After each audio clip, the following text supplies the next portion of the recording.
Hi, good day, and welcome to the Business Pioneer Podcast. I'm your host, Erika Montgomery.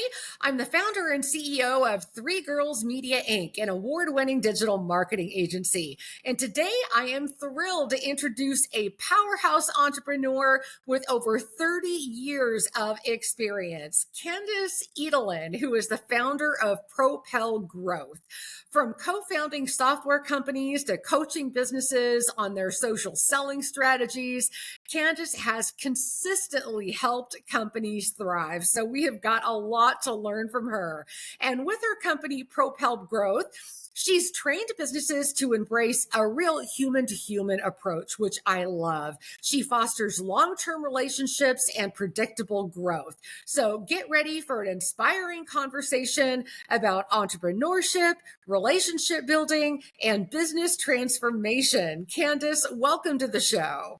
Thank you for having me. I've been looking forward to this. Yeah, my absolute pleasure. So tell me a little bit about PropelGrowth and your company. What's it all about? So, I'm a bit of a serial entrepreneur. This is my fifth company, and Wow.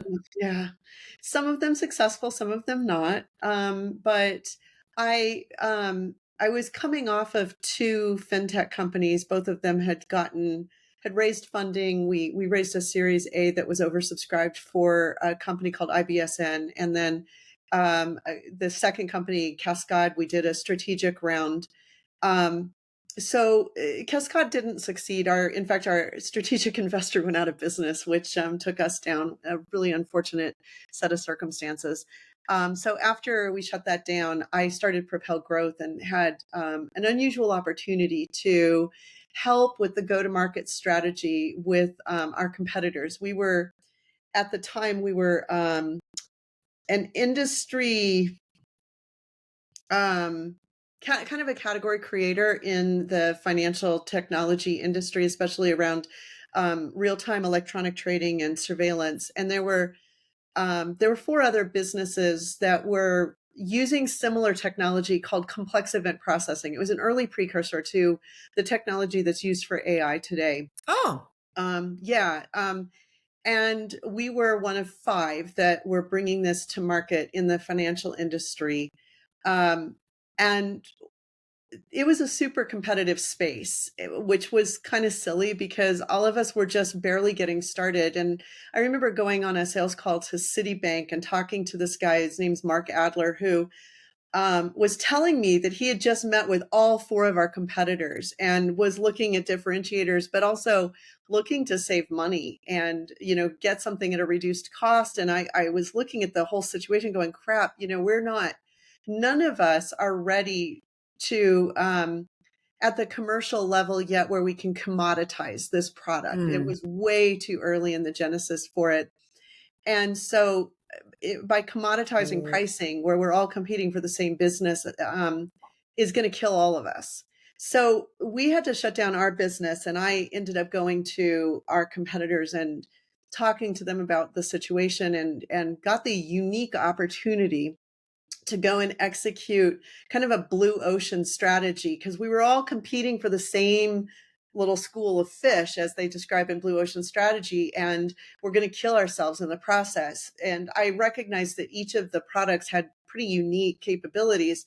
So I got to come in and kind of help. I worked with all four of them and help them swim into blue oceans in focusing on different aspects of the financial industry, so that more than one of them could even land the same company as a client, but offering different services at different departments in these companies. That was successful. It was a really fun project, and all four of them ultimately got acquired and had very successful wow. exits. And now you can't find a company on Wall Street or, Main Street in the UK or anywhere in the financial industry that isn't using some of this technology. I mean, they might have offloaded it at this point, but back, even 10 years ago, everybody had it in-house. So it really did get commercialized and commoditized eventually, but after the companies were mature enough and the tech was mature enough. So that kind of launched Propel Growth, getting to do that. And over the course of the next 10 years, we had 13 of our clients were acquired, had very successful exits. So kind of like built our experience in helping companies to develop that go-to-market strategy, working with both the sales side of the organization and the marketing side, helping them develop thought leadership positioning, helping them to be known in the industry, develop unique messaging, because a lot of companies just all sound the same when you look at them. And so we were really, really focused on helping them differentiate. And that's why we were successful at getting those exits. So that's kind of the genesis of Propel Growth. We started it in 2007 and have been working on that. We made a big pivot in 2020, but I'll leave that for the next part of the story. All right, fantastic. So that is quite the opening salvo in terms of how you got started. And I think it's amazing that you were thoughtful enough to reach out to your competitors and find a way to work with them. Because I think so many entrepreneurs today look at their competitors as an enemy Right. and would Yeah. never want to have a conversation with them, would never consider working with them for any reason. And they're really, nothing that you want anything to do with. But as you've shown is a perfect example, not only can you learn a lot from your competitors, but you can potentially find ways to work together that benefit you all, which is phenomenal. Now, mind you, they all still considered each other competitors and they were still fiercely competitive. But by thinking about it from a different perspective, we were able to help them go fish in their own oceans effectively so that they weren't competing for the same deals that ended up commoditizing pricing. They eventually did as they started to expand, but in the early stages, for them to go and just kind of prove their chops in distinct markets worked out much better for them. Sure. But I'm also, Erica, I'm a big believer in a rising tide lifts all boats. And most of us are not in such a commoditized market where all we can do is steal market share. There's still so much untapped market share for most B2B companies that we collaboration and understanding where we play is better. Like I do a lot of work in LinkedIn coaching, and there's tens of thousands of LinkedIn coaches. And quite frankly, I'm good at one little niche. If you want help on your resume and job hunting, I am totally the wrong person and I need to send you over here.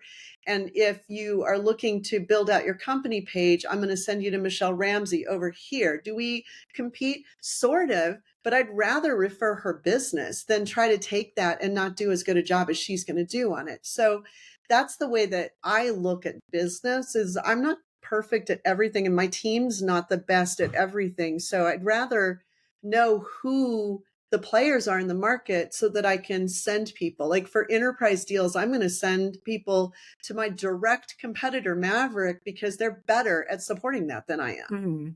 Yeah, that's amazing foresight on your part for sure. And so tell me a little bit about the customers that you serve. What kind of companies or clients do you work with?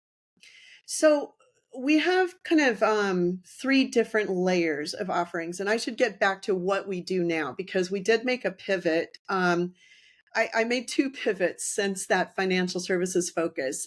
First, in 2017, my husband is my business partner, and he and I decided that a lot of the beneficiaries of the work that we were doing with the fintech companies was becoming the hedge funds, and they don't make a big Mm. contribution to the economy no matter what they want to claim. They really are more about extracting value from the economy rather than adding value. And we really wanted to focus our business on companies that add value. And so we made a transition to the commercial real estate space because when you're putting up a building and making offices or homes, you're contributing to the economy in many, many ways.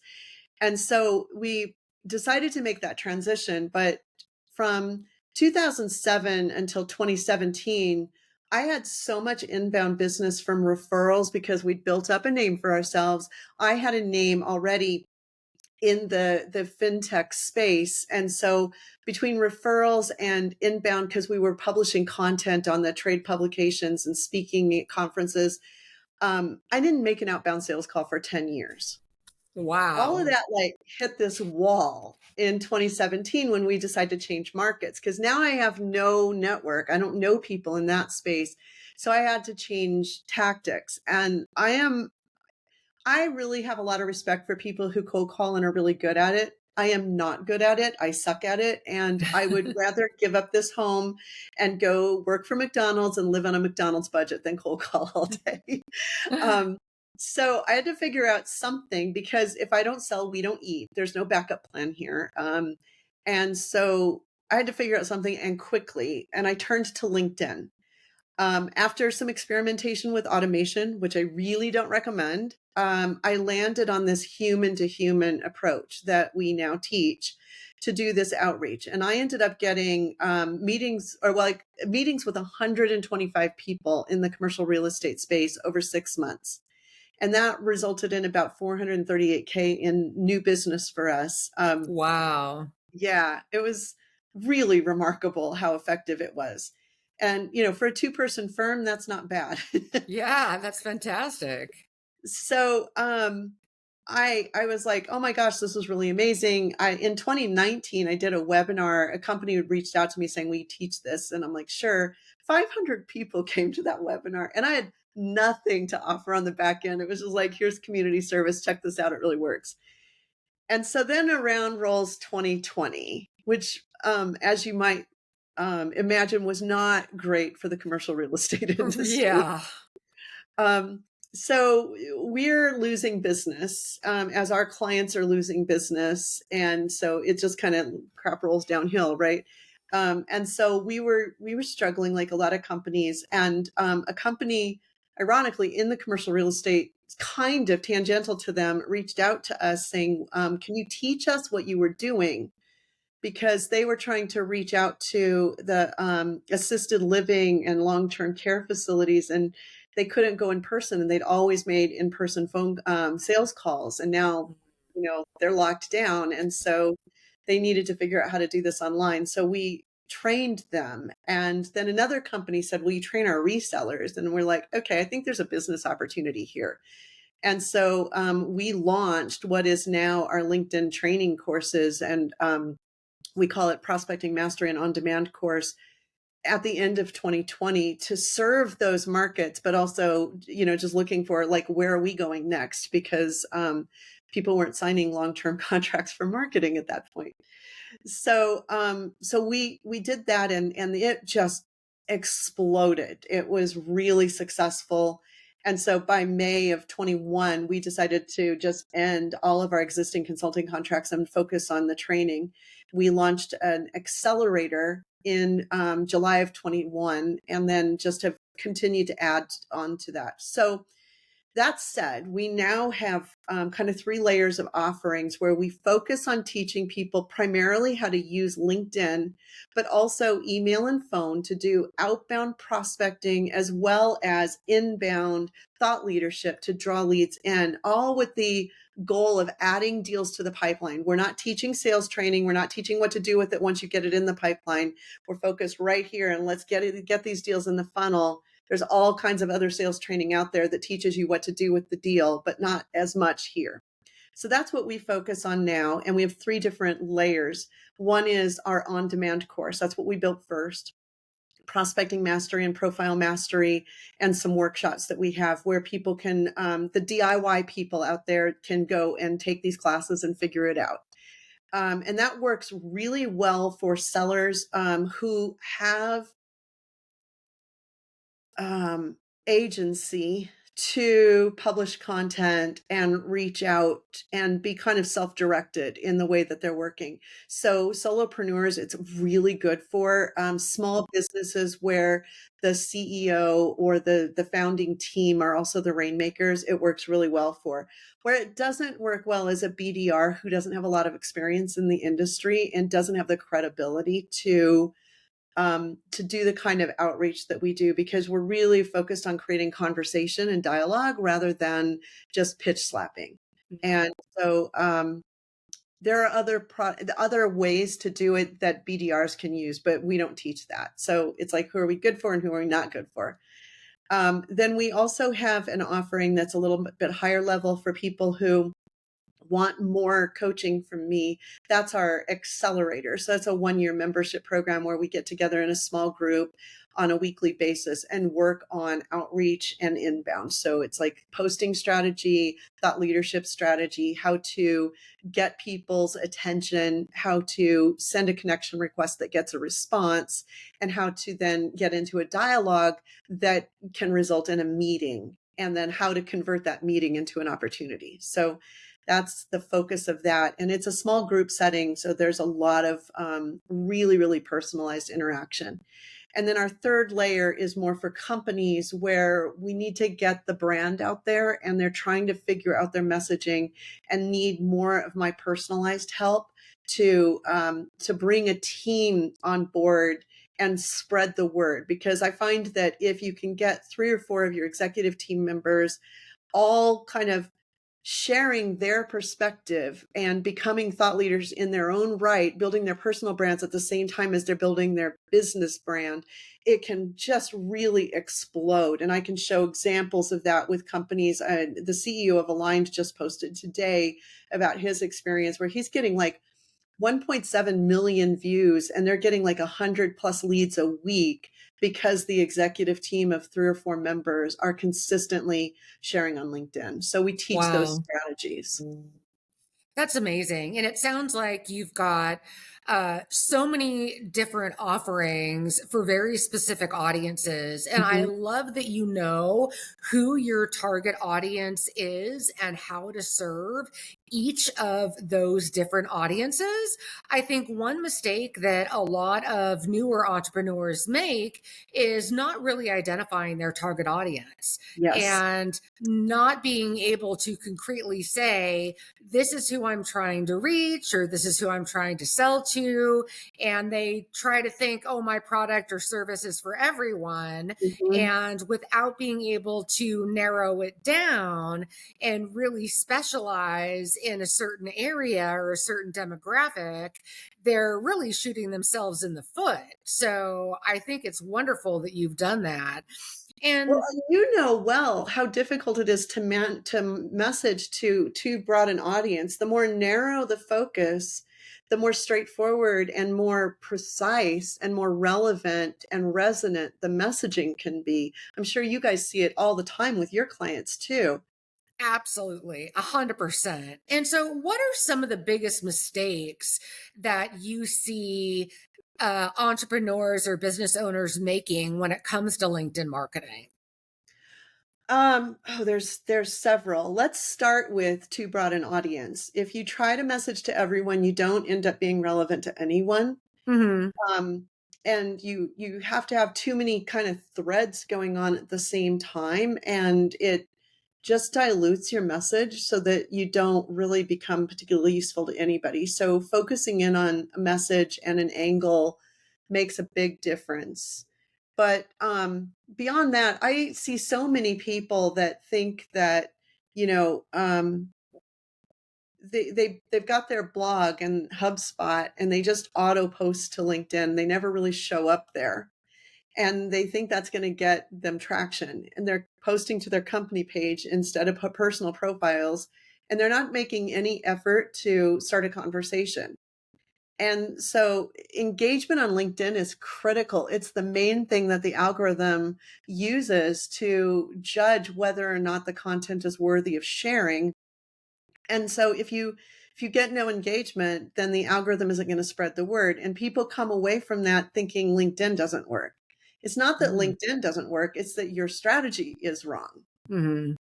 So that's one mistake. And then they don't share unique ideas. They're just regurgitating marketing messaging without bringing a unique point of view is another problem. Or they're letting AI write it, which is even worse. Ah, terrible. Right. Yeah, people, I mean, I use AI to assist my writing, but it's going to be my voice, my perspective, my stories, which AI can't do. It can help me get part way, but I've got to finish it. Sure. Um, or they let AI comment for them, and that just Ugh. Oh gosh, I hate that. I had a client, we were teaching her, she was a beginner on LinkedIn. Commenting strategy is so, so important on LinkedIn. Going and engaging with posts that your target audience is likely to see and commenting on it so that the audience sees your comments is like really, really a key strategy to spread the word and build awareness. And this woman, we're going to call her Sue. That's not her name, but she was trying that. And so Sue went and commented on a particular post, and it was an interesting post, well written, and her comment was really thoughtful, trying to kind of expand on the idea and asking a question. And the poster replied to her comment with this kind of non sequitur that just reiterated the post. It didn't actually engage with her comment at all. And Hmm. so Sue reached out to me going, I think this person's mad at me. And I'm like, really? So we during an accelerator session, we opened up that person's post and looked at it, and we're looking at the post, we're looking at the comments. And one of our other accelerator members had the aha moment. Her name is Kim. She says, I think that's written by AI. Hmm. And sure enough, we went through the comments, and over again, the comments were just restating the post, or the replies, I mean, rather than actually responding to the comments. So what this person that was using the AI was having the impact of alienating the audience, because Sue said, I will never comment on her posts again, Yeah, because she felt that she had offended the poster, which was a really interesting emotional response. I'm sure sure. it's not what the poster was going for. Yeah, absolutely. And, I think that AI has a time and a place, but it's certainly not a replacement for true human interaction and sharing honest emotion, honest feedback, honest comments that are genuine. And a computer cannot create genuine human response. I'm sorry, it just Yeah. can't. It's about creating relationship and dialogue, and you can't automate a relationship with another human being. That's We can right. pretend that it's possible, but it's not. And all it does, I mean, think about our experiences with AI assisted customer service and how much it just like, I don't, it makes me, I'm already frustrated when I reach out to customer service, and that just makes me more angry. So it's Right. like it has the opposite effect. Yeah, absolutely. So we've talked about some key mistakes that people make on LinkedIn. What are some must do's when it comes to managing your LinkedIn account, both personally and for your business? I'll give you 3 tips that can really help a profile stand out. One is that your headline should not be your title. It should be Mm, something that explains the value proposition. It's the one place where you can pitch slap and get away with it. And so make sure that your headline is explaining your value proposition, because it shows up everywhere on LinkedIn. Every time you post, every time somebody looks at your profile, it's everywhere. When you send a connection request, it's the first thing they see. So leverage your headline. Number 2 is your commenting strategy is as important as your posting strategy, because the commenting strategy is a way for you to get out in front of audiences that you wouldn't be able to reach with your posts and draw them to you. I get connection requests every day saying, hey, I saw your comment on Erika's post. That was amazing. And they want to connect because of that. It then results in them going and checking out my profile. It results in them checking out some of my other posts and then following me. And so it really, really has a huge impact. And then when posting, a lot of people are still including links, and links really tend to depress your reach. So we've been trained to think call to action in everything we do, but instead of call to action, think call to conversation. So the goal should be to post something that sparks conversation in the comments, because the more reactions and comments you get, and then people are dwelling on your post to read the comments, all of those are the indicators that the algorithm is using to say, oh, this is interesting. I'm going to spread this wider, and you're going to get more views that way. Yeah. So, and then keep your niche focused too. You want to get to the right people. So those are the things that I think really make a difference on LinkedIn.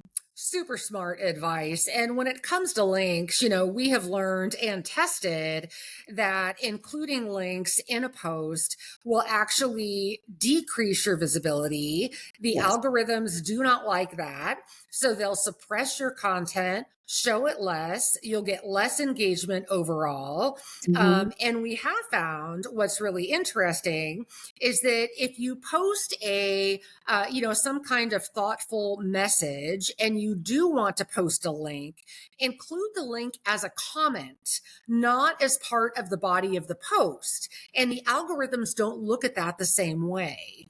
And so you can say, link in the comments. If, for example, you're sharing a blog article and you really want to share the link, say something thoughtful about the blog article in the actual post, and then comment on it with a link to the actual post instead of posting the link in the body of the original post.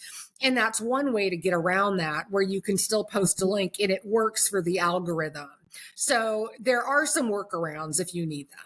So can I extend on that? Yes, please. The algorithm has gotten wise to that. And Mm, so it doesn't work as well as it used to. mm. And also, if you do get a lot of engagement, your link is going to get buried. Also, if you're the first person to comment, it tends to depress reach. So Ah, instead of doing that, reach out to a few friendlies via email or text message. I do it in DM and LinkedIn, but I also recognize that the algorithm is seeing me do that. You can still do it in DM too and say, hey, would you just jump on and drop a comment and ask for a link in addition to your comment? mm. So don't say comment for link. Don't say any of that, because there's Richard Vanderblom just had a meeting with a key person at LinkedIn who said adding the words comment for link or DM me for a link or do this to get this are actually things that the algorithm is now using to depress reach. Oh my goodness. Wow. Yeah, Okay. this is just hot off the press, just kind of something that's been uncovered in the last couple of months. So I would recommend share that you have an asset. Like, for example, Anya Chatirsky shared yesterday this really cool asset that she had built that is comparing a bunch of different products that plug into ERP systems, so ISV products. And she did like a comparison of all the different products that do account AP automation, for example. Mm-hmm. And she had like 13 different categories or something like that. So she showed a screenshot of it, talked about creating it. And then she just let conversation go. So all these people are like, oh my gosh, I really want to see this. Can I have a link? And so then she's got like a ton of comments, everybody asking for links. That makes the algorithm realize, oh, this is interesting, and then isn't dinging her for that. So it was a Smart. really good example. Love that advice. Absolutely. Yeah. And so you mentioned something a little while ago that I can relate with you on, and that is that you run your company with your husband. Mhm. And I also run my company with my husband. And so we're both family businesses. I'm wondering, in terms of, pros and cons and what that's like for you, any advice for our viewers who are also running their businesses with family members or considering bringing a family member into their business? So we had the good fortune of becoming friends, serving together in church.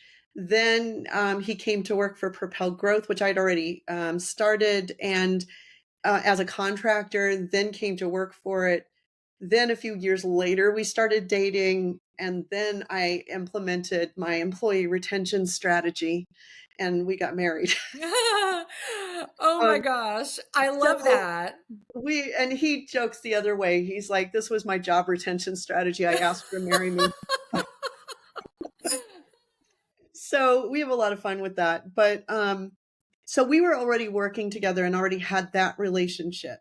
Now, I think that being the wife and the boss further complicates a marriage relationship. So when we got married, I mean, before we got married, we had a lot of conversations about this and just talking openly about how are we going to deal with this? How are we going to deal with the fact that I'm the ultimate decision maker? And while we're partners, I'm still the CEO. And I think it comes down to a few different things. One is that I'm the boss during 8 to 5. He's the boss during 5 to 8. Oh my gosh, I love that. So we make that clear and we joke about it all the time. We don't really have a lot of conflict about it. But by just making that distinction, it helped us. The other thing that we've worked really hard on it, and quite frankly, he's way better at this than me, is respect and treating each other with mutual respect. This has been much more difficult for me in respecting his ideas than for him in respecting my ideas. And so that's taken quite a bit of work. We used to be the only thing we would fight over is the website. Uh, I finally just let it go and let him be the head of marketing and run that. And we get along a lot better. We also bought into a technology Kajabi is what we run our business on. And I committed to only trying to do things that fit within the functionality of the system as it's built and not asking him to go invent things or be a programmer because he's not a coder. mm. And so that reduced that tension. But I think really carefully listening to each other and considering each other's point of view and respecting each other is just so crucial. And then being super, super open about the finances because we have to have transparency and visibility into that. Otherwise, it just is a recipe for disaster. So we've gotten really open about that and do zero-based budgeting and do it together so that we can make decisions together on the finances. I love that. Yeah, we've got a lot of similarities. My husband and I met because he had a bookkeeping and tax business, and I hired him to do the books and taxes for Three Girls Media. And so that's how we met. And we ultimately became friends and then best friends and then more than friends and then ultimately got married. And today he is our CFO. And it's nice because he takes care of the books and the taxes, and that's his side of the business. I take care of the marketing and the creative side and the sales and running the employees. And so we each have our own strengths that we stay within, yet we collaborate and we talk to each other and keep each other informed on what's going on, but we each have our own lanes as well. And It helps to so, not compete with each other, yeah, right? yeah, absolutely. So it works together really well. But it's interesting that we have that similar Yeah. background in terms of sort of our relationships with our spouses and how we got into business together. So how did you guys work through that mutual respect challenge that I think every married couple deals with? Yeah, well, I think he is incredibly smart. Even before we got romantically involved, I just had tremendous respect for him as a bookkeeper and as a tax person and as a human being. I just thought he was a really interesting, smart guy. And I found myself going to him for other types of business advice that was outside the realm of necessarily bookkeeping and taxes. But I would just pick his brain and say, hey, on a business level, what do you think of X, Y, or Z? Because I realized he was very smart and just respected his opinion. And so I think I've always had that level of respect for him, and that transferred to our personal relationship when it came to, opinions about what to do in the house or, what kind of trip to go on or what thing to buy or whatever home improvement or whatever that is. And I think as long as you can keep that respect as a couple, both personally and professionally, it'll go a really long way. And like you said, listening, you've Yeah. got to be able to listen to each other. And you might not always like what the other person has to say, but you've got to be able to listen and let it sink in. And even if I say, you know what, let me get back to you on that because I need to let it sink in and think about it for an hour, a day, 2 days before I can really give you a thoughtful response, that's Mhm. okay. But the fact that you take the information in and are willing to listen and absorb the information, I think Mhm. is really key. It's so, so important. And listening does not equate to waiting to speak. 100%. Yeah. Absolutely. Yeah. So, Candice, what's next for Propel Growth? What do you have planned for the near future? Well, actually, we're working toward Phil retiring, and Ah, that is a bit devastating to me because we've developed this shorthand. I'm sure you and your husband are the same way. I mean, Phil can read my mind. And so it's like when we're trying to work on something, he's the creative brain behind things. Everything that looks professional and sleek and well designed is all him. And so it scares me to lose that mind meld thing. But we're doing more of these corporate work, and by corporate, we still work with small businesses. So we don't generally work with a company that has more than 40 or 50 employees. Even smaller is better. But we're starting to do a lot more of these. Well, a lot more. Even that's the wrong word.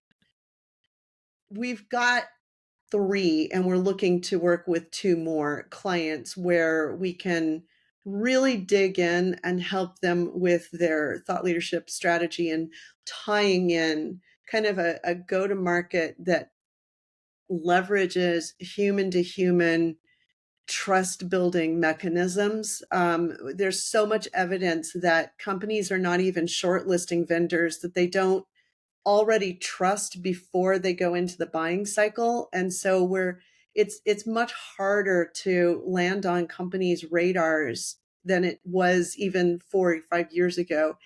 And so we're really trying to help clients build a presence, build a brand that is recognizable even for a small company so that they land on that short list. So that's kind of mhm. where we are right now. You guys probably do some similar work, I would imagine. Yeah, absolutely, we do 100%.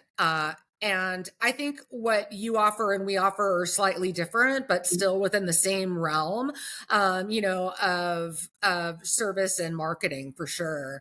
And then tell me, so our listeners know where they can find you. If people are interested in working with Propel Growth, engaging with one of the, three different pillars of services that you offer, how can people find you?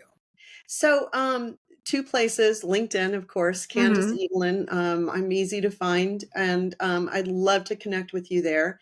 And then we also at propelgrowth.com, you'll find our site and all of the information about the offerings of the training. The corporate offering isn't up there yet because it's so new. We're still fleshing it out with our new clients.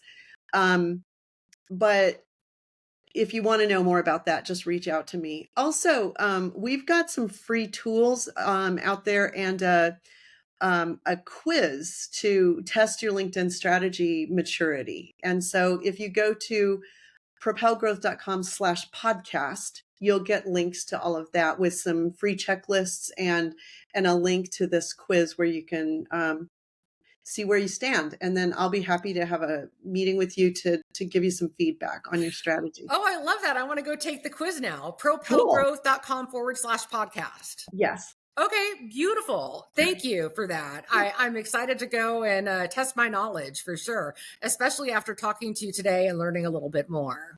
Cool. Yeah, I'd love to get your feedback, Erica, because it's a fairly new offering. We've had, I think, about 100 people respond to it already, so it's been popular. But I know I need to tweak it. So you can tell me. Phenomenal.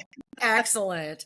Well, Candice, thank you so much for being a guest on the show today. It has been an absolute pleasure, thoroughly educational. I'm sure that our viewers have learned a lot about LinkedIn strategy, and hopefully it will help them up their game. I know it's going to help me up my game. Cool. So I really, really appreciate your insight. Candyce Edelen with PropelGrowth, thank you so much for being a guest today. Thanks so much for having me. This was a delightful conversation. My pleasure. You take care. You too.